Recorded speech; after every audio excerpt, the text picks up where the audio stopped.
मित्रों, सबसे पहले तो मैं हमारे एक बहुत वरिष्ठ साथी परवाना जी वो हमको छोड़कर चले गए हैं और बहुत अच्छा लगता था जब हम सब बैठे होते थे।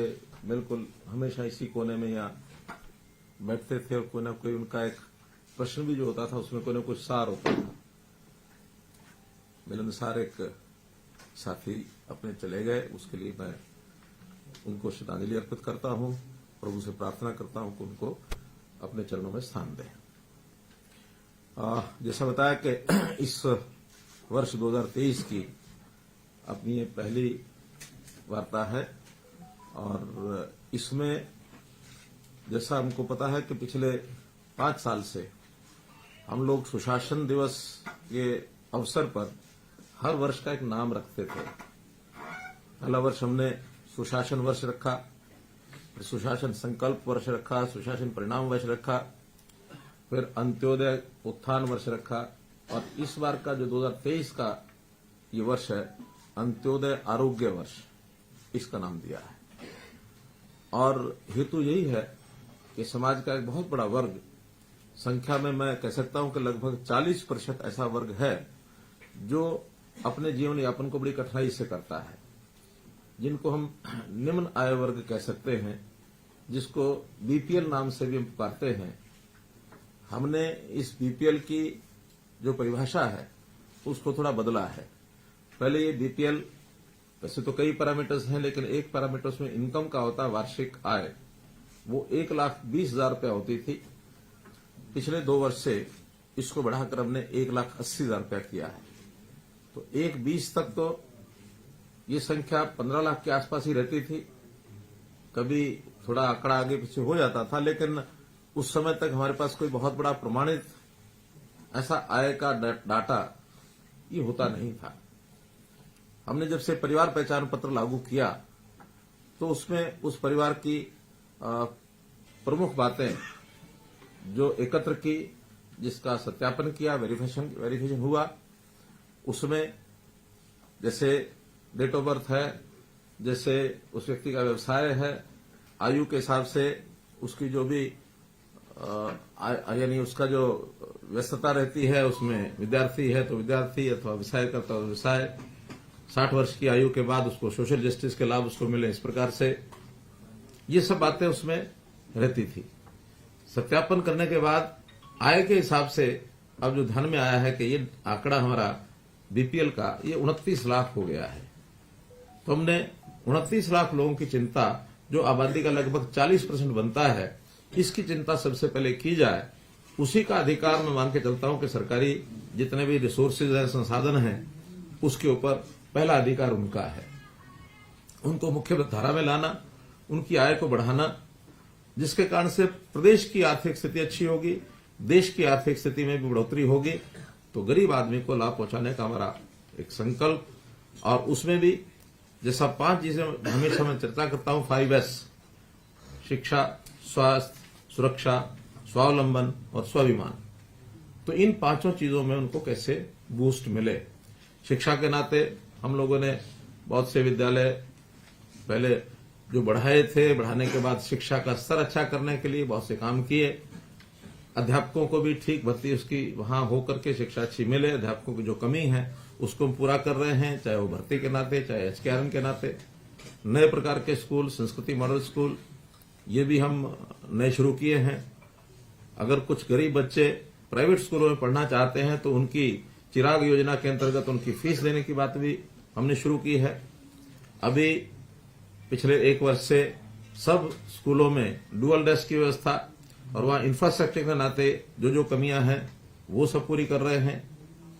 अब स्वास्थ्य के बारे में जो विचार करते हैं तो प्रधानमंत्री जी ने भी एक योजना जो आयुष्मान भारत तय की थी, जिसके अंतर्गत हर परिवार का 5 लाख रुपए तक का स्वास्थ्य बीमा ये किया गया। बहुत से लाभ उसका लोग लाभ उठा रहे थे, लेकिन उस संख्या को बढ़ाया गया है चिरायु योजना के नाम से, और ये संख्या 29 लाख परिवार अर्थात 1.25 करोड़ आबादी, उसको ये लाभ पूरा मिलेगा। हर ऐसे नागरिक का पहले फेज में 180 तक, दूसरे फेज में उससे आगे भी बढ़ेंगे, उनका एक प्रकार से शारीरिक स्वास्थ्य परीक्षण ये करने की योजना भी बनी है, जिसमें लगभग अभी तक 1 लाख लोगों का और स्वास्थ्य परीक्षण हो चुका है।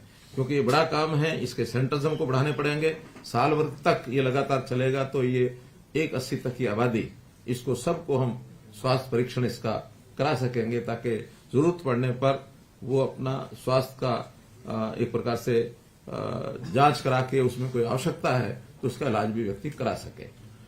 इसी प्रकार लोगों के रोजगार के लिए हर ऐसा परिवार जिसके घर में आय कम है उसके एक व्यक्ति को रोजगार कैसे दिया जाए, मुख्यमंत्री अंत्योदय उत्थान योजना ये हमने चलाई थी। लगभग 30,000 लोगों को उसके अंतर्गत लोन्स दिए गए हैं। कुछ लोगों की स्किलिंग के माध्यम से उनकी ट्रेनिंग हो रही है ताकि अपना काम वो कर सकें। HKRN जो नया एक पोर्टल बनाया है उसमें भी अभी तक 4,000 लोगों को और जो गरीब परिवार हैं उनको टेम्परेरी एक नौकरी दी गई है। तो ऐसे उनके व्यवसाय के लिए हम सारे काम कर रहे हैं। अब जो इस वर्ष के प्रारंभ में हमने कहा कि इनको सबको जिनके राशन कार्ड नहीं है ऐसे परिवारों को राशन कार्ड ऑटोमेटिकली बन जाएगा। तो ऑटोमेटिकली राशन कार्ड बनाने में जब उसका एनालिसिस किया गया तो बहुत ऐसे परिवार हैं जिनको राशन कार्ड पहले से वर्षों से नहीं मिले हैं, और बहुत ऐसे भी हैं जो उस पैरामीटर से बाहर हैं, जो राशन कार्ड का लाभ उठा रहे हैं पीले राशन कार्ड का, वो वास्तव में अपात्र हैं, जो डिजर्व नहीं करते हैं। ऐसे लोगों के राशन कार्ड काटे भी हैं। क्योंकि ये बड़ी एक्सरसाइज थी, तो इस बड़ी एक्सरसाइज में स्वाभाविक है टेक्निकली या फिर स्वयं लोगों ने जिसका निरीक्षण किया है उसमें से जो एक जिसको कहना चाहिए सर्वे किया है, तो उस सर्वे में बहुत सी गलतियां रहना स्वाभाविक है। तो जो गलतियां उसमें ध्यान में आई हैं तो उन गलतियों को ठीक करने के लिए हम जनवरी माह में ऐसे सब लोगों की शिकायतें लेकर के उनकी गलतियां ठीक कर देंगे। ऐसा आज मैंने एडीसीज की मीटिंग लेकर के और निर्देश दिए हैं, और उन्होंने भी तय किया कि 31 जनवरी तक ये सारी चीजें हम ठीक कर देंगे। उसके लिए 2 टेलीफोन नंबर भी जारी किए गए हैं, और उन टेलीफोन नंबर के ऊपर लोग अपनी शिकायत करा सकते हैं। टेलीफोन नंबर है 1800-180-2087। तो ये जो 11 अंकों का एक नंबर रहता है, और इसी प्रकार से जो 4 अंकों का एक छोटा नंबर होता है 1967। तो ऐसे ये 2 नंबर प्रचारित किए गए हैं ताकि लोग अपनी शिकायत इस पर दर्ज करा सकें, और उनको 15 दिन के अंदर अंदर सोल्यूशन करने के लिए भी आज हमने कह दिया है। किसी कारण से 15 दिन में प्रोसेस पूरी नहीं होती है उस शिकायत को ठीक करने के लिए, तो 15 दिन बाद इस महीने का राशन कार्ड ऑटोमेटिकली उनको मिलेगा।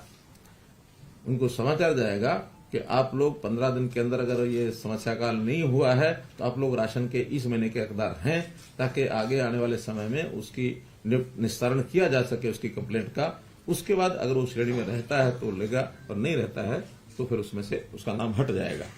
जिन लोगों के नए कार्ड बनाए गए हैं वो तो 12 लाख के लगभग परिवार ऐसे हैं, और 12 लाखों को लोगों ने प्रयत्न करने के बाद भी जिनके कार्ड बनते नहीं थे, तो एक साथ एक क्लिक से उनके कार्ड बनाए गए हैं।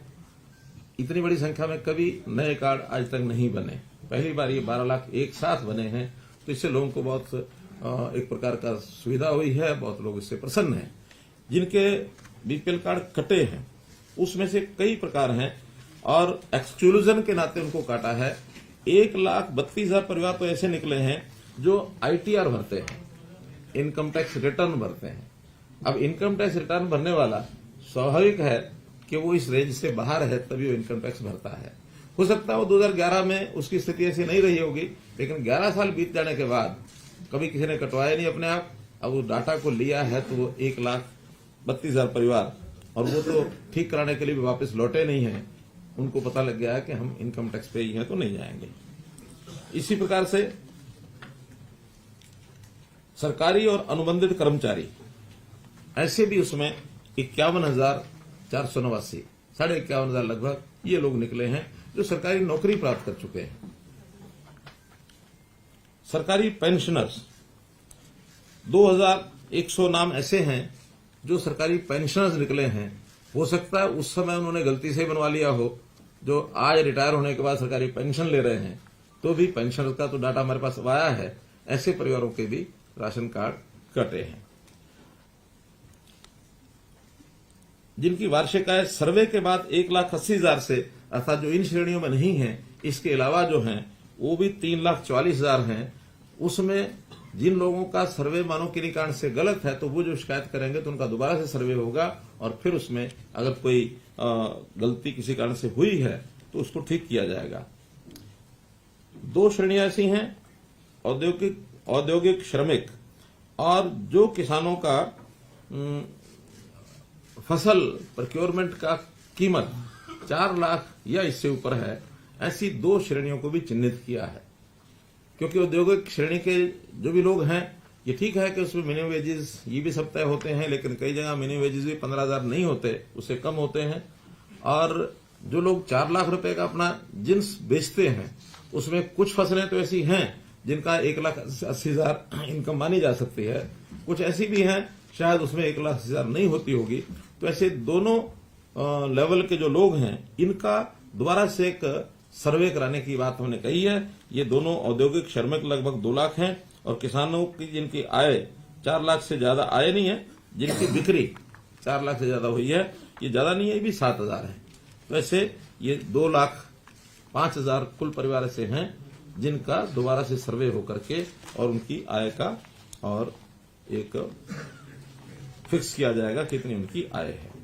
बिजली बिल की खपत, जिन परिवारों का, यानी ऐसा एक स्टडी है जो पावर डिपार्टमेंट की क्या बल्कि कुछ और रिसर्च जो करते हैं ऐसे लोगों की एक हमने ली है राय, तो 5% किसी भी व्यक्ति की इनकम वो बिजली के घरेलू बिल में उसका खर्च होता है।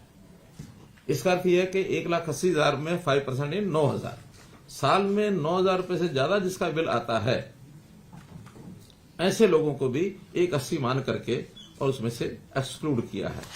अर्थात जिसका लगभग साल का कोई लगभग 250-300 यूनिट ऐसा बनेगा, 750 रुपया महीने का बनता है, तो 750 का मतलब है 250-300 यूनिटों पे हिसाब लगा करके इस लिमिट से ज्यादा जिनका बिल आता है वो भी 15,000 रुपए से ज्यादा सैलरी में उसको यानी इनकम में डाल करके मान करके उनको भी बाहर किया है। ऐसे परिवार हैं 2,27,000। फिर तीसरी इसमें श्रेणी जो है आईटीआर, औद्योगिक श्रमिक, बिजली बिल, सरकारी, किसान, पेंशन, सभी ये लोग हैं, ऐसे 9,60,000 हैं। इन 9,60,000 की शिकायतें 15 दिन के अंदर अगर हल नहीं होती हैं तो उनको जनवरी के महीने का भी राशन मिलेगा। आगे फिर उसको बहुत जल्दी ये पूरा करने का काम हमने किया है। तो ये एक मुख्य रूप से जो आज आपको मुझे बताना था। हम लोगों ने हर सावधानी बरती है कि किसी के साथ ऐसे ही गलत ढंग से यानी किसी का राशन कार्ड न कटे। यानी गलत नहीं है हम, गलती होना स्वाभाविक है, गलती तो वो कहते हैं टू एयर इज ह्यूमन, गलती तो हो जाती है, लेकिन गलत मंशा नहीं है। मंशा यही है गरीब है उसको मिले, जो ठीक थोड़ा अपने लेवल पर पहुंच गया है उसको नहीं भी मिलता तो उसका हिसाब किया जा सकता है। क्योंकि मैंने हिसाब लगाया कि जो बीपीएल परिवार में आते हैं उनको मुख्य रूप से अगर ज्यादा महीने में राशन का अगर 20 किलो में एवरेज लगाते हैं तो 500 रुपये महीने का ये लाभ है, यानी लगभग 6,000 रुपया साल का ये लाभ होता है। इसके अलावा कुछ स्कॉलरशिप्स आदि भी हकदार वो होता है। पेंशन तो ओल्ड एज पेंशन है, पति पत्नी की आय अगर 2 लाख से ऊपर है तो नहीं मिलेगी, उससे नीचे अगर होगी तो मिलेगी, लेकिन उसका पारिवारिक इनकम के साथ संबंध नहीं है। वो पति पत्नी की दोनों की आय वो 2 लाख से नीचे रहनी चाहिए तो फिर उनको मिलती है। कभी कभी मकान बनाने के लिए भी किसी का मकान टूटता है तो उसको मरम्मत के लिए वो योजना भी एक इसमें मिलती है। लेकिन कैजुअल ऐसी कई तरह की सहायता है जो आवश्यकता पड़ने पर वो दी जाती है। जैसे चिरायु है, मानो ये योजना हमारी आयुष्मान है, ये भी 1,80 से नीचे है, लेकिन ये जरूरी नहीं कि हर किसी को लाभ होगा, इसका तो जब आवश्यकता पड़ेगी तब होगा। हाँ, सरकार जो है इसका एवरेज लगभग 1,550 रुपया पर परिवार, इतना खर्च जो है वो इसमें आता है। अर्थात 29 लाख का अगर मैं हिसाब लगाऊं तो 100 रुपया लगता है तो 29 करोड़ हो गया, और 1500 रुपया है तो 15×3=45, 450, यानी 500 करोड़ के आसपास इसमें सरकार का खर्च ये आता है। तो हर परिवार के नाते से उसका हम 1550 रुपए के आसपास अभी भरते हैं। ये हर साल उसकी प्रीमियम जो है वो कैलकुलेट किया जाता है। अगले वर्ष में थोड़ा ज्यादा हो सकता है, लेकिन अभी लगभग हर परिवार के नाम से 1550 रुपया वो जा रहा है। तो मोटे रूप से सारे भी लाभ हम मिला लें तो ऐसा कोई लगभग 6000-7000 रुपया साल का, 8000 रुपया साल का, इतना ही लाभ परिवार को मिलता है। तो मैं हमेशा अपील करता हूं कि जो स्वयं पैसा अपना कमाने लग गया है और वो 180 से ऊपर पहुंच गया है, तो उसको ये 8000 रुपया छोड़ करके ऐसे आदमी को लाभ दिलाना चाहिए जो गरीब है, जिसकी आवश्यकता ज्यादा है। हम तो प्रार्थना करते हैं, हर किसी की इच्छा भी होती है मैं गरीब से अमीर कैसे बनूं, तो हर आदमी आगे बढ़े और इन योजनाओं का लाभ छोड़े, इसमें हर एक को संतोष करना चाहिए। ये एक अपील भी मैं इसके साथ साथ करता हूं, और इस अपील का असर भी लोगों पर होता है। कुछ ऐसे भी आह्वान मैंने किया था, अगर किसी का गलत बीपीएल बन गया है 81 से नीचे, तो वो अपने आप आकर के सरेंडर भी करे। अभी ज्यादा तो नहीं, 8-10 केस ऐसे आए हैं कि जिन्होंने सरेंडर किया है कि हमारी इनकम तो इससे ज्यादा है, आपके असेसमेंट में 81 आ रही है, हमारी इनकम ज्यादा है। लेकिन गलतियां भी हैं। उन गलतियों में छोटे बच्चों के सामने भी उनका व्यवसाय लिख दिया गया, ये सरकारी कर्मचारी है, या छोटे बच्चे की इनकम लाख रुपया साल की है, 2 लाख की साल की है। तो ऐसी गलतियां होती हैं, वो गलतियों को ठीक करने के लिए हो सकता है कई लोग अपना व्यवसाय बच्चों के नाम पे करते हैं तो वो एंट्री तो नहीं जाएगी, हो सकता है। आपकी बात अगर ध्यान करें तो छोटे बच्चों के नाम से, जैसे मानो बैंक में अकाउंट खुलवा दिया बच्चे के पैदा होते ही, और किसी के पास पैसा है तो उसने उसके नाम की एफडी करा दी। अब एफडी कराएगा तो 6-7% तो ब्याज बैंक का मिलता ही है। 1 करोड़ की एफडी में 7 लाख रुपए साल का मिल जाएगा। बिजनेस भी करते हैं सर, बच्चों के नाम से गार्डन, कंपनियां बना लेते हैं। हाँ, वो बच्चों के नाम पे लोग करते हैं। चलिए, लेकिन हमारा तो कहना कि जो वास्तव में गरीब है उसका हक नहीं मारा जाना चाहिए, और जो अमीर है वो अगर बाहर निकलता तो कोई बात नहीं है, वो उसके ऊपर प्रभु की कृपा है, वो और आगे बढ़े, यही हमारे लिए हमारी उसके लिए एक जिसको कह सकता हूं कि कामना है, प्रार्थना है। हमेशा कोई बीपीएल है तो बीपीएल बना रहे, ये तो कोई इच्छा नहीं है किसी की भी। बीपीएल कैसे एपीएल बने, हमारी बीपीएल की संख्या घटती जाए तब हमारे प्रदेश की प्रगति है। अगर बीपीएल की संख्या बढ़ जाए तो प्रदेश पीछे जा रहा है। हाँ, उसके कारण से हो सकता है जैसे 20 से 80 हमने किया है, अगर ज्यादा घटते तो हो सकता है लिमिट हमको बढ़ानी पड़ेगी, क्योंकि मैं समझता हूं कि 30 और 40% एक ऐसी संख्या होती है जिसकी मदद होनी ही चाहिए ताकि ऊपर वालों के साथ वो मिल जाए।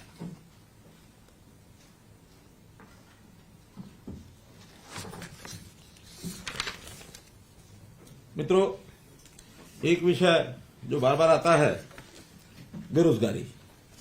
अब हम तो चूंकि अपना सत्यापित डाटा ये अपने पास रखते हैं, और इस सत्यापित डाटा में आज भी एक क्लिक से जब हम ये निकालते हैं कि इस समय जिन्होंने अपने आप को बेरोजगार डिक्लेयर किया है तो वो 6.5 लाख के आसपास लोग हैं।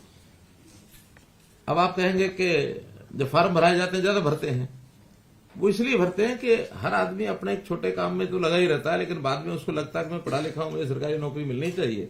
प्राइवेट नौकरी करने वाले भी सरकारी नौकरी के लिए इच्छा करते हैं, लालच रहते हैं। या ग्रुप डी की नौकरी करने वाला पढ़ा लिखा है, उसको लगता है मुझे सी में आना है, तो सी के लिए फॉर्म भरेगा। सी वाला भी अगर बी की नौकरी निकलती है तो बी के अंदर फॉर्म भरेगा, अपने आप को प्रमोट करने के लिए। एक विषय। दूसरा, ये हमारा सारा आंकड़ा हमारे प्रदेश का, लेकिन सरकारी नौकरी में प्रदेश से बाहर के लोगों को भी अप्लाई करना उनके लिए भी यानी कर सकते हैं, कोई मनाही नहीं है, ऑप्शन है। तो बहुत ऐसे आसपास के प्रदेश के लोग भी उसमें आकर के अप्लाई करते हैं। वो उत्तर प्रदेश के हो सकते हैं, वो राजस्थान के हो सकते हैं, वो पंजाब के हो सकते हैं, हिमाचल के हो सकते हैं, दिल्ली के हो सकते हैं। हर किसी को सरकारी नौकरी का लालच होता है। अब ये अलग बात है कि हमने उसमें मेरिट के ऊपर करने का एक जो नियम है वो बहुत सख्त बनाया कि हमारे यहाँ मेरिट के बिना कोई नौकरी पाएगा नहीं। तो उसमें से थोड़ा जो कमजोर बच्चे हैं वो डिस्करेज तो हो गए हैं कि अब ऐसे नहीं भरते हैं। पहले तो हर कोई आके भरता था, रास्ते ढूंढता था, तो रास्ते सारे बंद हो गए हैं।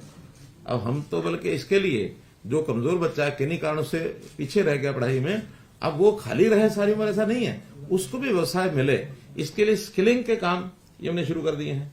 और स्किल यूनिवर्सिटी के माध्यम से बहुत सी इंडस्ट्री को भी हमने ऑनलाइन लिया है, ताकि वो लोग उनके साथ समझौता करके और कुछ जो उनकी आवश्यकता है उसकी स्किलिंग उन सेंटर्स में हो जाए। सर्टिफिकेशन हमारा जो विश्वकर्मा कौशल विश्वविद्यालय वो सर्टिफिकेट देगा, फैकल्टी भी वो देंगे, पढ़ाई भी वो कराएंगे और बाद में उनकी प्लेसमेंट उसी इंडस्ट्री में हो जाए। ऐसे 50 के लगभग बड़ी इंडस्ट्री के साथ भी हमारे इस स्किल यूनिवर्सिटी ने समझौते किए हैं। और इसके अलावा भी स्किलिंग के जगह जगह कोर्सेज बन रहे हैं, बढ़ रहे हैं। और जिस प्रकार की स्किलिंग की आवश्यकता है, बहुत बड़े यानी स्किल की जो संख्या है ये लगभग वैसे तो 8000 की सूची है जिस प्रकार के स्किल्स सिखाए जा सकते हैं, लेकिन अलग अलग प्रकार के छोटे बड़े हैं। हम हरियाणा में भी लगभग 1500 स्किल्स तक ऐसा पहुंच चुके हैं कि इन स्किल्स के लिए और कोई ना कोई कराई जाए सिखलाई। तो ये सारा काम भी हम कर रहे हैं। तो बेरोजगारी वास्तव में जो सीएमआई और ये सारा बार बार मैं कह चुका हूं, अपनी ओर से ही कह रहा हूं कि हमेशा कभी 28% तो कभी 35% तो कभी 32%। एक समय ऐसा भी था जब 2017 में इन्होंने 2% भी कहा था कि हरियाणा बेरोजगारी दर 2% है। अब कब 2 हो जाती है और कब एक ही महीने के बाद 38 से और 27 पर आ जाती है। उनके खिलाफ कोई कार्रवाई करी नहीं हमने पिछले 5 साल से। मेरी इतनी कार्रवाई कि मैं आप लोगों को बताता हूं, आप आगे बता देते हैं, लोगों को पता लग गया है। और वो सरकार को ये सरकार के ऊपर बदनाम कर रहे हैं प्रकार से। अगर ये डाटा मैं कहता हूं जनता ठीक से समझ जाए, ये जो करें इनको उल्टा पड़ेगा। यानी जनता जिस बात को समझ जाती है, या तो जनता की भाषा ये बोलेंगे और जनता की भाषा ये नहीं बोलेंगे तो जनता इनको छोड़ेगी, और उनको जनता छोड़ दे तो हम भी चाहते हैं। विपक्ष की बात कर रहे हैं तो नहीं की कर रहा हूँ, सीएमआई की हो रही थी। नहीं, सीएमआई की बात भी हम आपके माध्यम से जनता को बताते हैं। और जनता अगर समझ जाए कि सीएमआई वाला जो विषय है ये एक प्रकार का वो गलत बोलते हैं और हर बार बोलते हैं और बड़े बड़े नेताओं से बुलवाते हैं, तो ये जनता को समझना जरूरी है। इसका डाटा उठा लेते हैं। ये कहां से उठाते हैं मालूम नहीं, लेकिन करते क्या है, सीएमआई के एक सैंपल 25-50 लोगों को मिल रही है, 25-50 लोगों को मिल रही है। और कोई भी कंपनी 25-50 लोगों को मिलेगी तो उनके सामने सबसे पहले कौन आएगा, जो घूम रहा है खाली। अब वो किसी ऑफिस में जाकर नहीं पता करेंगे, वो किसी खेत में जाकर नहीं पता करेंगे, वो किसी दुकानदार पर जाकर नहीं पता करेंगे। पार्क में लोग घूम रहे हैं वहां पूछ लिया, सड़क किनारे खड़े हैं वहां पूछ लिया। तो पार्क में घूमने वाले, सड़क किनारे खड़े होने वाले, मौज मस्ती करने वाले, पर हम लीगल कोई एक्शन नहीं, नहीं ये कर सकते। हरियाणा के साथ ही भेदभाव कर रहे हैं सर। जैसे गुजरात का हमने 2-2.5%, उत्तर प्रदेश का भी और का मैंने बताया हमारा भी 2% बताया था, कुछ गड़बड़ कर रहे हैं। हमारा भी 2% का भी बताया था। लेकिन वो हो सकता है कोई अपेक्षाएं कहीं उनसे पूरी हो जाती हो, कहीं ना होती हो। 6.5 लाख, आज से 6 महीने पहले 6.5 लाख था। अब वो अदल बदल होती रहेगी, क्योंकि हर साल एक इसमें वृद्धि होती है। लगभग 4 लाख रोज नौजवान हर साल अपने जीवन को बढ़ाने के लिए अपनी एक आयु को पार करते हैं। हमारी जो जन्म दर है वो 4.5 लाख है। 18 वर्ष के बाद वो संख्या 4 लाख बढ़ जाती है। 4 लाख के बाद कुछ लोग ऐसे होते हैं जो अपने पैतृक व्यवसाय में चले जाते हैं, कुछ अपने प्राइवेट नौकरी में चले जाते हैं, कुछ सरकारी नौकरी में जाते हैं। ऐसे सबका कुछ स्किलिंग करके अपना अपना काम शुरू करते हैं। यानी अब देखिए एक आंकड़ा और बताता हूं आपको मैं, 2014 से लेकर इस समय तक जो प्राइवेट इंडस्ट्री है, खास करके एमएसएमई, 50,000 से ज्यादा इंडस्ट्री हमारी लगी है। और इसके अंदर जो टोटल रोजगार और स्वरोजगार 8 साल में 33 लाख और 6,000 लोग इनको रोजगार मिला है। अब ये 33 लाख 6,000 सारे एकदम फ्रेशर होंगे ऐसा नहीं है, हो सकता है इसमें से कुछ ऐसे भी हों एक जगह छोड़ के दूसरी जगह गए हों, उसमें छोड़ने वाला नहीं लिखा जाता, जो नया जुड़ जाता है वो है। उद्योग में 12.5 लाख है, स्टार्टअप इंडिया स्कीम में 4,000 है, स्टैंड अप इंडिया में 4,000 है, प्रधानमंत्री मुद्रा योजना में जिन्होंने लोन लिया है 16,85,000 लोग हैं। लोन लिया है तो काम के लिए लिया होगा, कोई घर के लिए तो नहीं लिया, तो इसलिए ये भी स्वरोजगार में आए हैं। प्रधानमंत्री स्वनिधि में 38,000 लोग। अब ये कौन है, जो रेडी फड़ी खोमचे वाले, 38,000 वो लोग हैं। सक्षम युवा में 1,71,000 लोग। अब ये ठीक है, सक्षम युवा एकदम रोजगार नहीं है, लेकिन 100 घंटे का काम है, 6,500 या 9,000 रुपया 7,000 रुपया उनको मिलता है, तो इतने लोगों को वो भी काम मिला है। सक्षम सारथी योजना 78,000। अंत्योदय उत्थान मेले जो मैं बता रहा हूं कि अभी हमने जो मेले लगाए हैं 34,000 लोग वो हैं, उनको लोन अभी लेके दिया है। तो इस प्रकार से ये 33,000 लोग अगर 8 साल में लगे हैं तो 4 लाख हर साल हो गए। सरकारी नौकरी 1 ही लाख है, तो सरकारी नौकरी में तो 1-1.25 लाख से ज्यादा हो नहीं सकते। हर साल 20,000, 15,000, 20,000। हर किसी की अपेक्षा ये रहे कि हम सरकारी नौकरी प्राप्त करेंगे, दैट इज नॉट पॉसिबल। इसलिए बेरोजगारी का कोई आलम ऐसा हो कि सारे लोग यहां बेरोजगार दिखाने लग गए, इसलिए इस विषय को, जहां तक सरकारी नौकरियों का विषय है, जिसे हमने कॉमन पात्रता परीक्षा, कॉमन एलिजिबिलिटी टेस्ट, इसका प्रावधान किया था, वो ग्रुप सी का एग्जाम हो चुका है। उसका रिजल्ट आज कल में ही आने वाला है।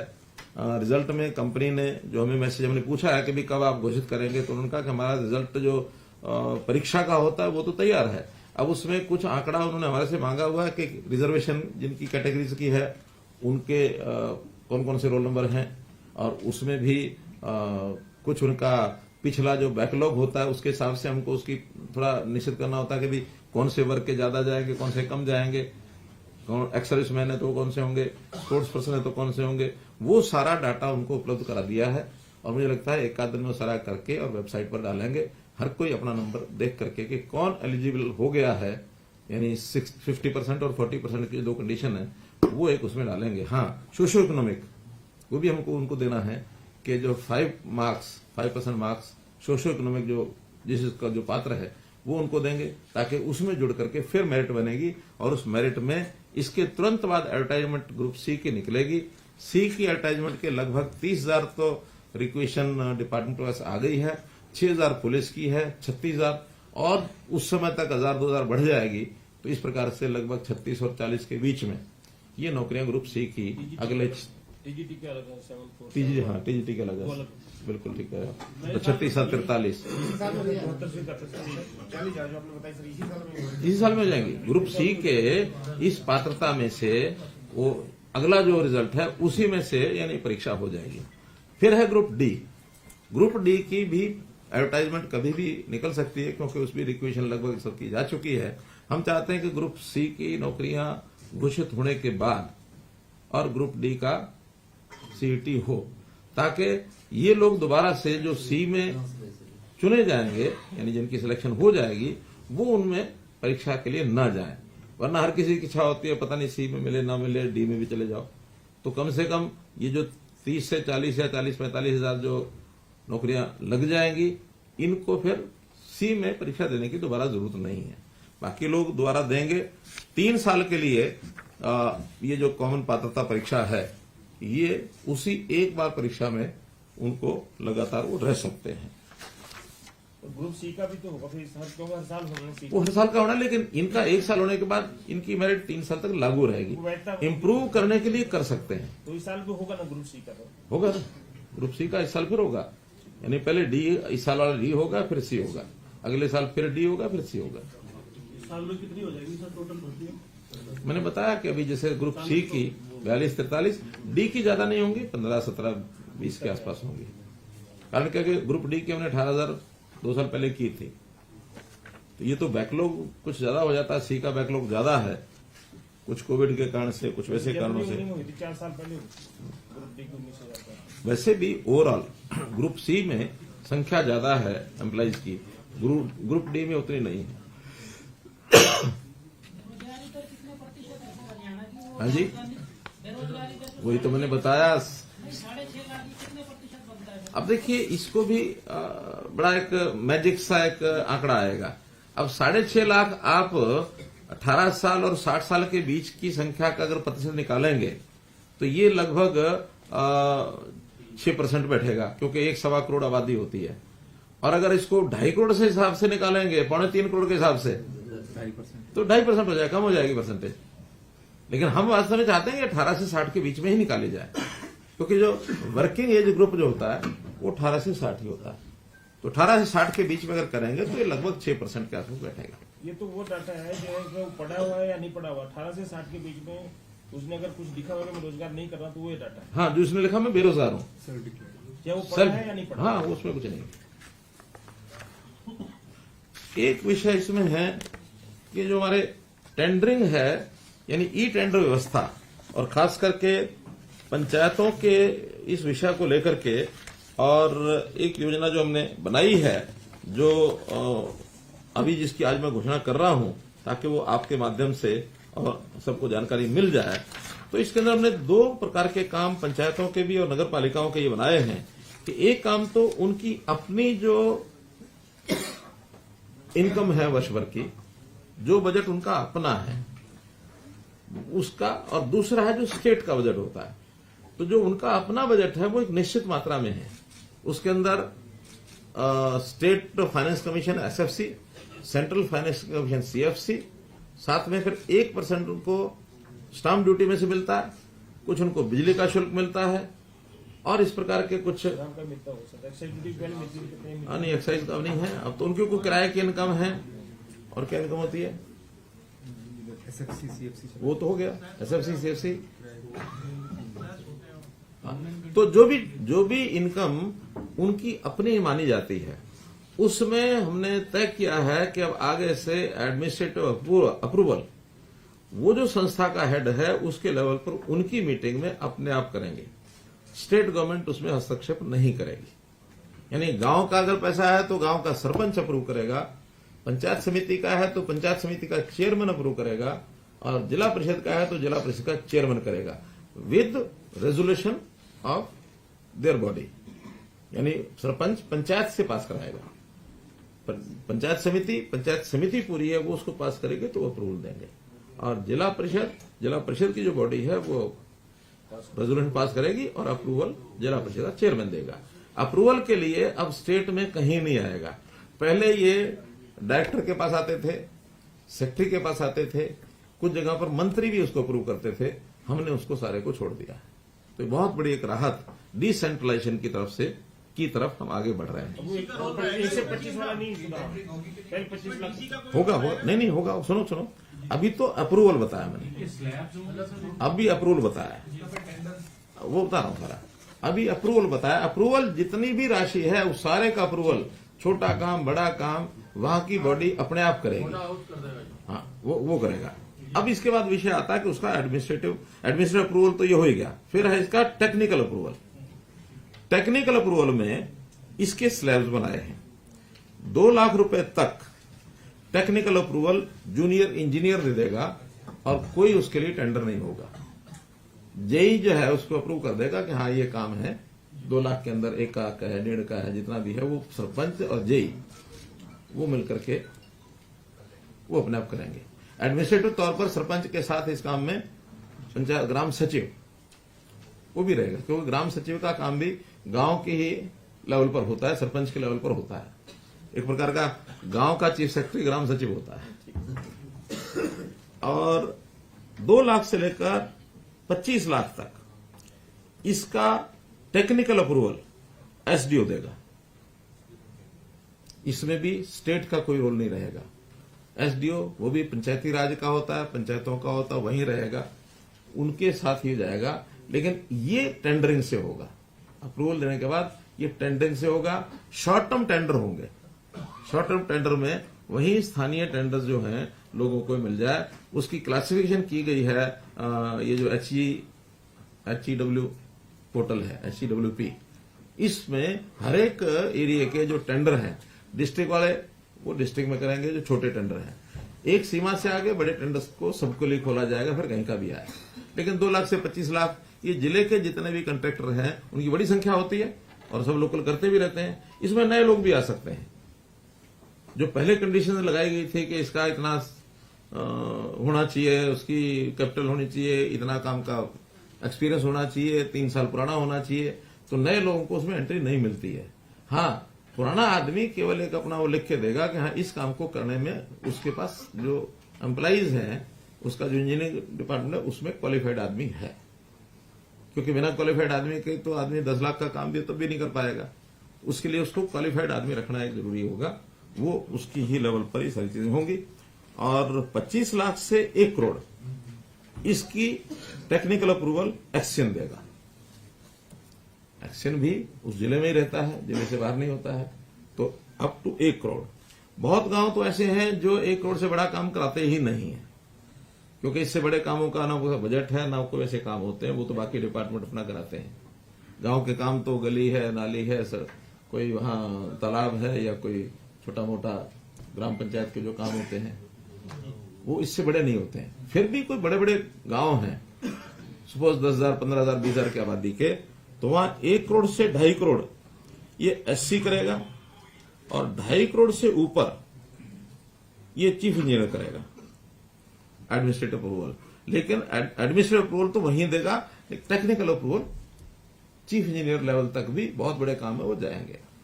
कुछ गांव के अंदर एफडीज होती हैं, जमीन एक्वायर होगी उनकी, कोई भी इनकम आई तो कहीं 10 करोड़, कहीं 20 करोड़, कहीं 50 करोड़, इसमें अप टू 50 लाख ये डिप्टी कमिश्नर उनकी एप्लीकेशन पर अपने आप रिलीज कर सकता है साल का, एक बार, साल में एक बार 50 लाख।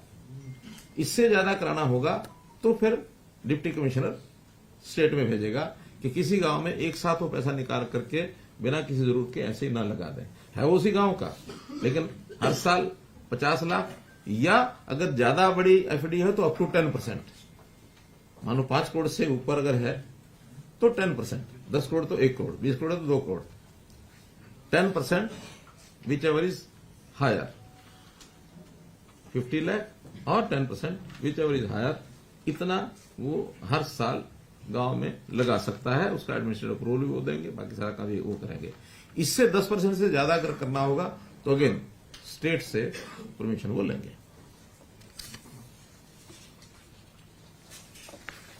तो ये मोटे रूप से जो हमने छूट दी है। हाँ, जो स्टेट के बजट से चीजें जाएंगी उसके लिए 25 लाख रुपए से छोटे काम, उनकी यदि आवश्यकता होगी गांव में, वो पैसा हम गांव को भेज देंगे, या जिला परिषद पंचायत समिति उनकी डिमांड आती है 25 लाख से कम का अगर काम है तो उनको दे देंगे। सपोज बजट अपना कम हो गया किसी का, उनको लगता है कि हमें 10 लाख की और काम की जरूरत है, स्टेट से दिया जाए, तो हम स्टेट फंड से उतना देंगे।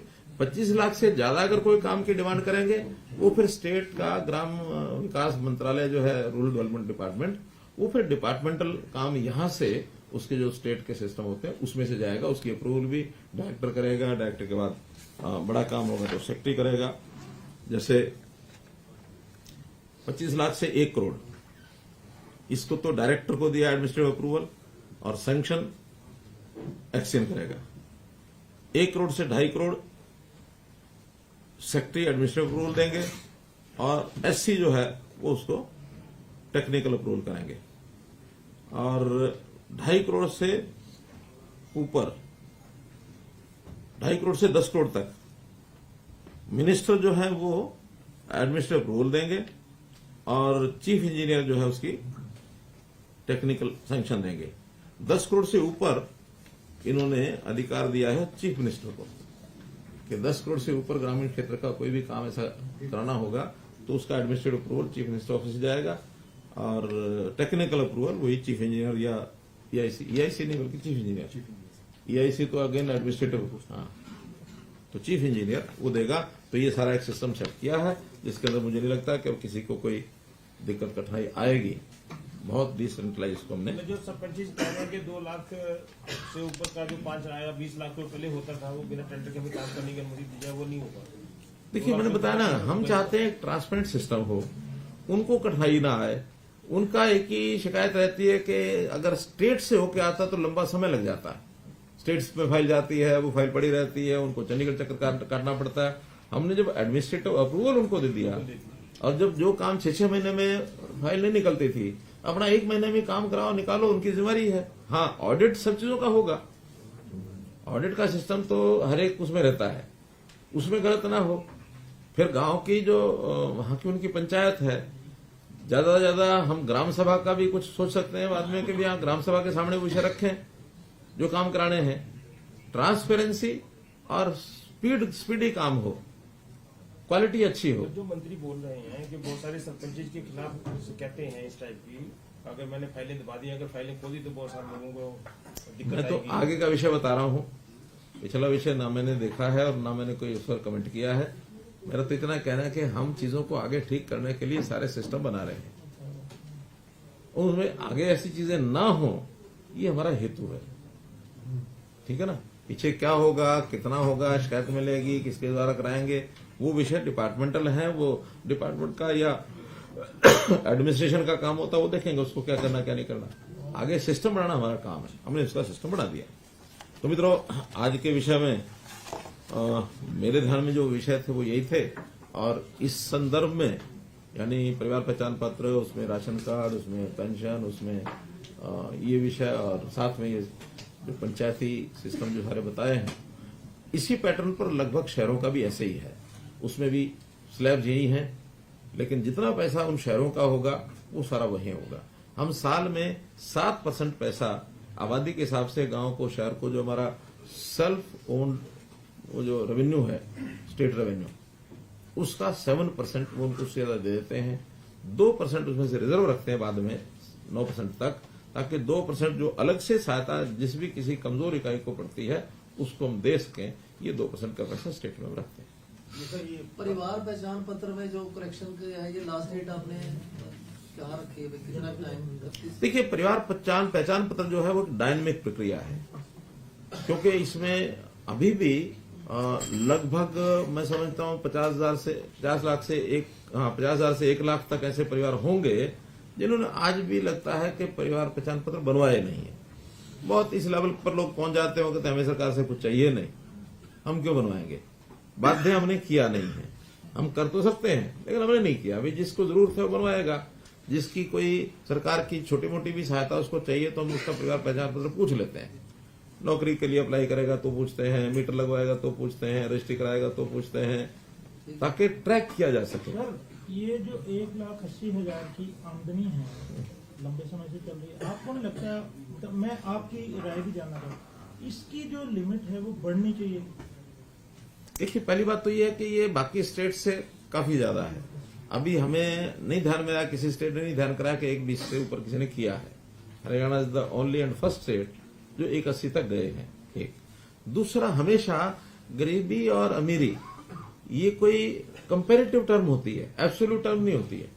और कंपैरेटिव टर्म में ये माना जाता है कि आप सरकार के नाते से 1/3 पॉपुलेशन का यानी अपने जिम्मे लेके चलो कि उनकी सहायता करते हो। हाँ, जब ये सहायता देने के बाद इनकी कैटेगरी बढ़ जाती है और 1/3 से नीचे रह जाते हैं बीपीएल के लोग, फिर उसकी लिमिट बढ़ाएंगे। आज तो मैंने बताया कि 40% है 29 लाख परिवार। क्योंकि जैसे जैसे प्राइस इंडेक्स को देखें तो 1,80 अब प्राइस इंडेक्स हमने बताया ना कि अब 1,80 से ऊपर हम दे भी क्या रहे हैं, हम 5-6 हजार रुपया साल का दे रहे हैं, तो 5-6-8 हजार रुपया वो उस 1,80 से ऊपर वाला अपना खर्च कर सकता है, दिक्कत नहीं है। लेकिन जिसकी इनकम ही 25,000 रुपया 50,000 रुपया साल की है, सहायता उसको देनी है।